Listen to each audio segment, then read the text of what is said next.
The onSecurity podcast aims to inform and challenge the viewer on all things cybersecurity. Our sponsor, Onshore Security, is a premier provider of full telemetry cybersecurity detection via its Panoptic Cyber Defense Service and managed security solutions.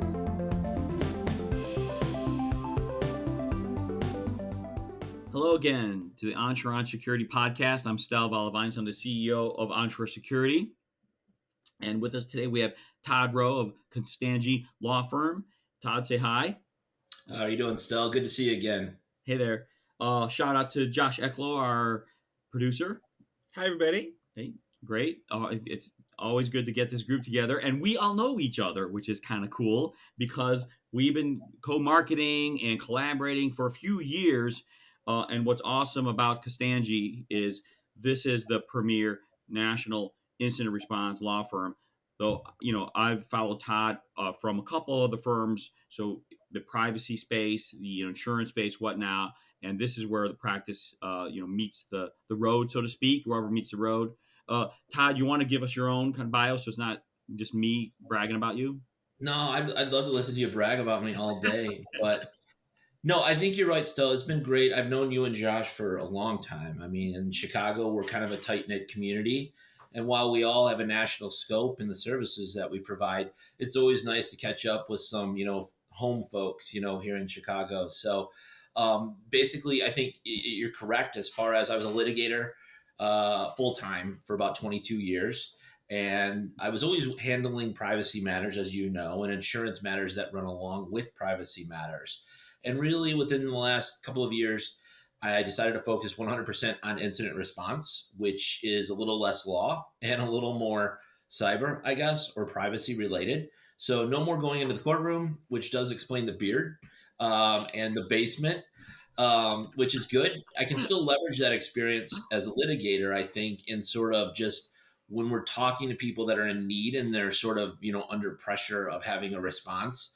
It's nice, I think, sometimes for a person maybe with a white beard to show up and just say, here we are. I was a litigator. We can deal with this and let them know that we're going to get them through that. So, yeah, a bit of a shift, but really happy with it so far. Well, you'll fit right in at the cybersecurity conferences now. So it's good. The look is good.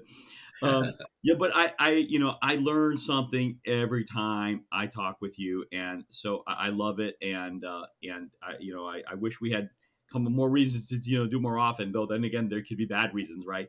So, but that's what we're here for, to make sure we share that knowledge. So I want to start with some of those war stories.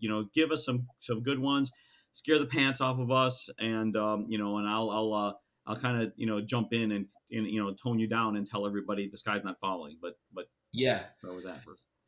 The sky's not falling. It's not, especially if you have proper, people behind you like us and you and Josh to help out. But there are obviously some hurdles, I think. Yeah. And I think it's key, even when you're going in and getting the bells and whistles from the tech side, to be really thinking about what those hurdles are from the non-tech side. And I think, my years of litigation, we dealt a lot with class action lawsuits afterward. So if you have personal information and you have an incident, even if it's not your fault, which is the most frustrating thing, you're a victim in all of this. Somebody came in and they accessed your personal information that you were holding for your customers or your employees. You're going to be subject to perhaps class action lawsuits. So that's one thing as far as the litigation. We get them through the actual response, and then they can be hit with litigation. There's actually plaintiffs' attorneys who kind of go around and look at our regulatory findings to see what organizations have had incidents, and they basically have their roster for new clients to sue right there in front of them. So we have the litigation side, we have the regulatory side too. So every state attorney general, for the most part, has a framework set up where you need to do specific things if you have an incident. So, and if you don't, there can be some very serious fines. So at this point, we're seeing the threat of litigation, the threat of regulators. There's also just sort of the going through it and having people look at you, your employees or your customers, and say, oh, there was an incident, do we want to continue to do business with them? So there's that aspect as well. Not to mention, you have somebody on the other end of the internet who is very crafty at what they're doing, and they're perhaps a step or two ahead of you in their technology expertise, who's trying to undo your organization. So, broadly, sort of just painting it with a broad, strokes there, you have the potential for litigation, regulatory problems, customer or employee relations, in addition to just dealing with a threat actor, as we call them, who can really get a lot of money or cause you a lot of pain. So, I think, Stel, we've talked about these issues a lot, and really seeing these things play out. I think that if you were able to talk to some of the folks or organizations who had gone through one of these incidents, they would probably tell you the best strategy to prepare for one of these while you have the chance. I had one client that came to us, post incident, and they were under, DFARS, the whatever Defense Department, procurement rules, and they really felt like they were being asked too much to do in prior, pre-incident, that they, all these things, and the incident is what made them change their thinking and said, wow, they weren't making this up. They did recover, and this is now current client. We're doing detection for them, and I believe they're much safer. We're going to talk about that somewhere too, because we're only one piece of the puzzle. But I've seen it firsthand. How that kind of forces people to realize it, and more importantly, how much people don't realize it prior. And I can think that's kind of your point. So you're rarely in those situations. But and we'll get there. But let's start with some of the situations that you have been in, meaning post. What's an example of something that's like you felt was a lot of good, clear lessons with that particular incident, whether it was BEC or was ransomware or some other kind of attack. What's your favorite one? That's a Well, I have to say, like, now being with a practice group that does incident response 100%. So before I was doing a little mix of litigation and incident response. So there needs to be news stories or something about what we see day in and day out. I mean, we have a breach hotline, which you can call 24/7, where there's an attorney staffing it. I don't know the number of matters that we're seeing in on a daily basis coming in. These are incidents. Probably, I mean, there's days where I might take 3 or 4 incidents on my own, not to mention the other individuals. So we are seeing these incidents every day come in. Wow. They're real. So I'd say mainly what we're looking at is 2 main types of incidents. The first is the business email compromise. No. So we would go in and we would set up the investigation on that side of things. That's, somebody has been emailing and makes it look like it's a person in your organization that's emailing. The danger there, of course, can be that they can misdirect funds. You'll see it. Perhaps you'll see it a lot in like the real estate context where there's a closing on a property and everybody's trying to get it done on a Friday afternoon, wiring money back and forth. Well, if somebody got into that email tenant and misdirected funds, you've just sent a large amount of money perhaps to the wrong account. So we're seeing the business email compromises, happen quite a bit as well. Those don't really cause us too much pressure because we can get in there, start looking around, make sure that network or system is secure, and we're in a good spot there. The ones that really cause us a lot of stress and grief would be the ransomware incidents. That somebody in there has actually encrypted the data and you can't access the data, and they're holding that data for a ransom. It seems far-fetched, but when you see ransomware events come in on a daily basis, you realize that this is happening a lot. And those are extremely stressful because then we might have a factory floor of a small business, let's say in Colorado, completely shut down. They're not making products. They're not reaching out to their customers. And you are completely at the sort of the whim of that threat actor. And the only way to get out of that is to perhaps, if you don't have proper, places, recovery efforts ready to go, is to pay a ransom. And I still can't believe the amount of money we pay on a weekly basis to just, what we do is we fill a Bitcoin wallet and we send this money somewhere, Yeah. and then we get a decryptor key and we can unencrypt the data. This will be everything from small doctors' offices in Ohio to, like I said, maybe a large, mid-sized factory in Colorado. The Mhm. ransoms can be tens of thousands up to, we've put millions of dollars into a Bitcoin wallet and hit send on that and hope for the best that we get the decryptor key. And So something your clients should probably be thinking about, or customers are, what do we do? How do we prepare for that? So is there honor among thieves? I mean, what's your experience? I mean, I read a lot of literature out there. What's your experience on? Are they coming through with what they promised to not publish data, to give decryptor keys, whatnot? What's your yeah, experience? it's so interesting because this is their business model, Yeah. and they're going to protect that business model. And part of that protection of the business model is, yes, they're criminals, but if they don't come through with the key, we're in a very small group here that does incident response. We talk to each other all the time, and we're going to say, hey, Royal, this ransomware gang, they didn't send me a key, and we're going to start talking, and maybe we're not going to fund this. So the money and the business model is their priority. So there is an honor among thieves because they have to protect that business model. So I would say the vast majority, we do get a decryptor key. Yeah. And it's funny too, because they pitch themselves as having customer service. They might even have a customer service number that you call to help with the decryptor key or to help restore the data that they encrypted. So Yeah. they don't pitch themselves obviously as criminals. They're there to help you. Hey, look, they've tested your system. They found this flaw.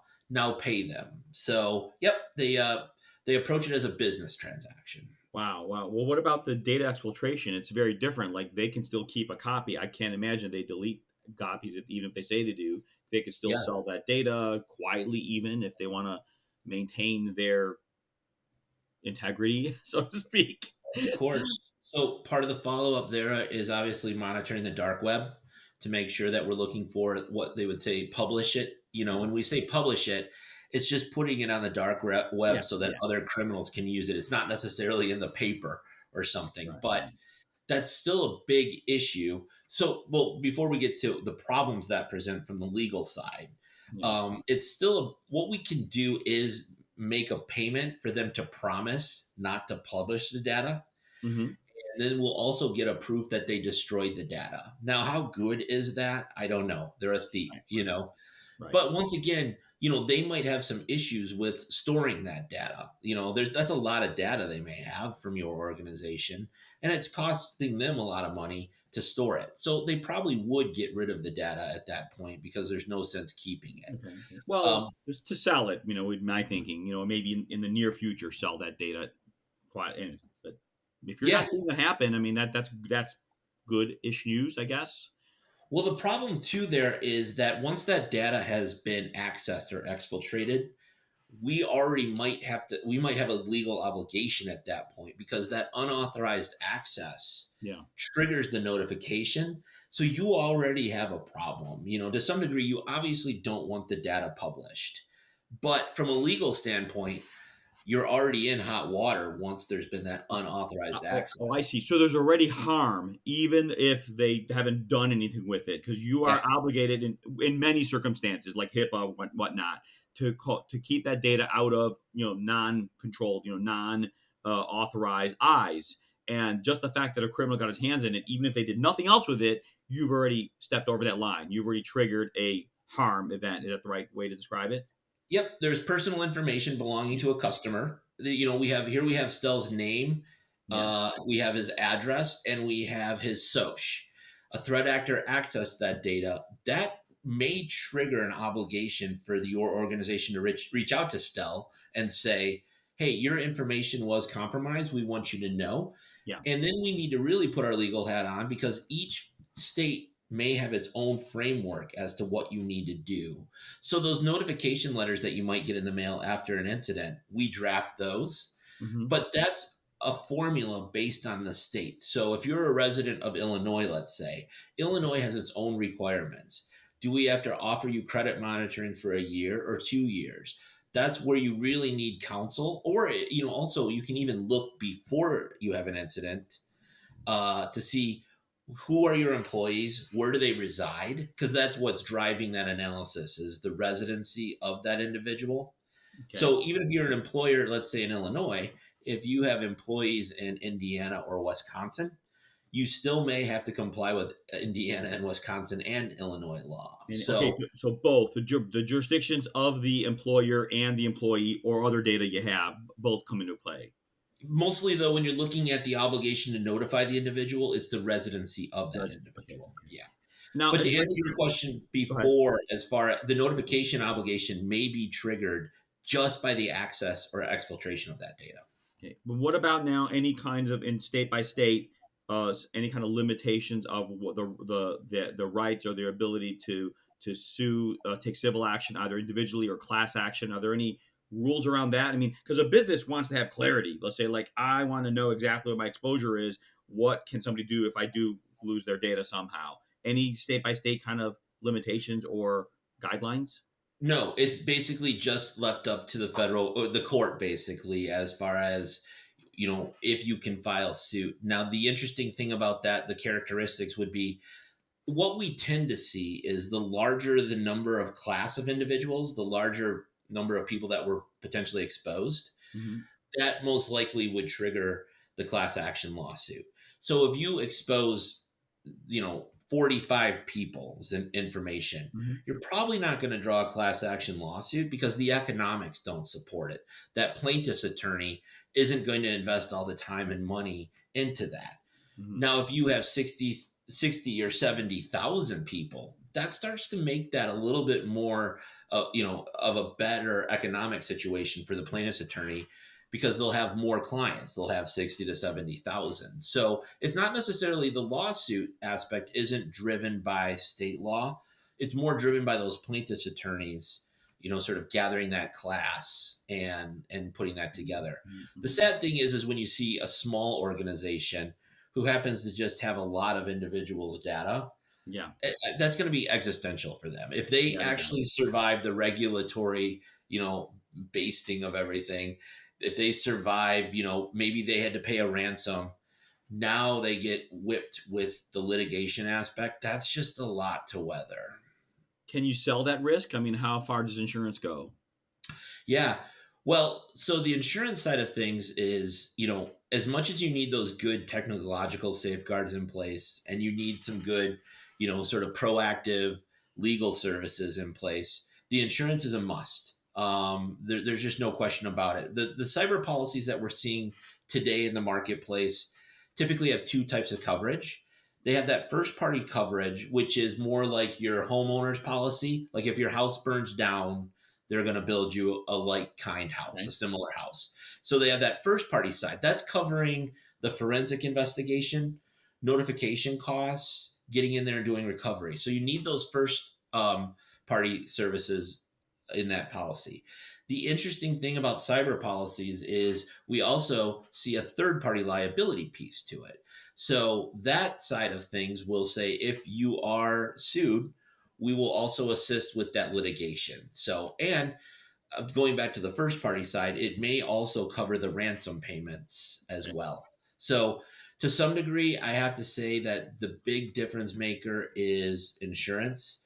And I'm not in the insurance industry, but if we don't have a good cyber policy in place, that's going to really be a lot for, I think, your clients or your customers to get through all those things. Yeah, but your experience doing incident response is a very good lens to go work from to decide pre-incident Oh, what kind of insurance would make sense for an organization based on what kind of data they have, what kind of systems they have. I mean, there's I'm sure a bunch of pieces to it, but and of course there's probably the generic checklist. You just described a few different kinds of insurance that they fit in or things you'd want to see insurance. And when people aren't doing that, you're coming in after with fact. And are you finding people are, even though they had cyber liability insurance, they didn't quite have enough total dollar coverage, or there's certain line items are missing? Are you seeing that lack? yeah, absolutely. I think, I don't have anything to do with insurance brokers, but having a good broker who understands the business Yeah. your business will be key in getting the proper cyber insurance product. So there's no Gotcha. doubt about that at all. Gotcha. So yeah. Wow, it seems like a lot of stuff needs to be done pre. Now, before I go on that tangent, which I think is where I really want to go, I want to ask about law enforcement. How have you seen law enforcement play in? I mean, real world, not just Yeah. like, yes, there's law enforcement. You want to announce it. Real world. I know there's state law enforcement, there's federal law enforcement, there's municipal. Do any of these guys do anything? I'm sorry to come from that tone, but I've not had great experiences myself. And I'll tell you're you that. baiting me. You're baiting me, and I'm you don't know dating you. you're I'm baiting sorry. me. Yeah, because I'm not going to say exactly what I feel about law enforcement all the time. I'll say, the what we always do is we file an IC3 report. That's a internet report with the FBI, and we may get some follow up from an FBI agent who wants to know. I think from an investigative side, the FBI is great big picture. They're sort of gathering all the data, and figuring out which threat actor gang is doing what and how to do things. Awesome. Um, Day to day, though, the FBI doesn't necessarily have much to offer us as far as, they can't get in there, and necessarily help us out. Mhm. I'll tell you this, though, there are surprises there as far as there's been situations where the FBI has had a decryptor key. And we kind of are tight in the industry, and we know that we don't talk about who what threat actor gang has its key with the FBI. But there's been times we've called the FBI and they actually were able to run the decryptor key and get it. So always reach out to the FBI. Okay. Local law enforcement, we could skip probably. They do good at parking tickets, perhaps, but this isn't maybe their best area is to call local law enforcement. No. They do good work. But then other agencies too, depending if there's a business email compromise and money's been wired. I've been finding that the Secret Service is a great place to call the local Okay. office. They'll have an agent that's there sort of working the phones on a daily basis. And if if you've just miswired hundreds of thousands of dollars, they have a good sort of connection with the banks, and I think they have subpoena power as well. But they can put wire kills on things and really get that money stopped Wow. where it needs Wow. to. So Secret Service has been an organization that's been great, I think, a lot. But Are they responding? I mean, is this something like anybody could just call them right away as soon as there's an incident? I mean, I think you were recommending that they call their insurance first or call into response company first. But can they just call the Secret Service and they're yeah, responsive? what I do is I just get on the internet and look at their field office. And if I have an incident in Chicago, I call the Chicago field office, Right. Right. and they'll usually call me right back, and they'll be like, yeah, we reached out to the bank. We're doing our best with it. So that's, Yeah. I've really gotten some traction there. Well, and, So and this is one of the reasons, I made the point to maintain my membership with InfraGard, here in Chicago, because it's just good to shake hands with people. Sometimes you're putting in a call and there's a known quantity. They probably get a lot of BS, so yeah, they want to make sure, it's just good to have a name and a face in there. yeah. That's awesome. But then also again, are you agreeing with me though? Kind of first line, I've always told people call your insurance company first Yeah, because you want to make sure you're working with a partner that they're comfortable with, and if there's a firm you like to work with, you want to bring that up. But something like that makes sense. absolutely. I think the insurance carrier, if you call them, their cyber practices right now at the insurance carriers are very reactive. They're actually not handling it like a property claim where they're like, we'll get to you next Tuesday.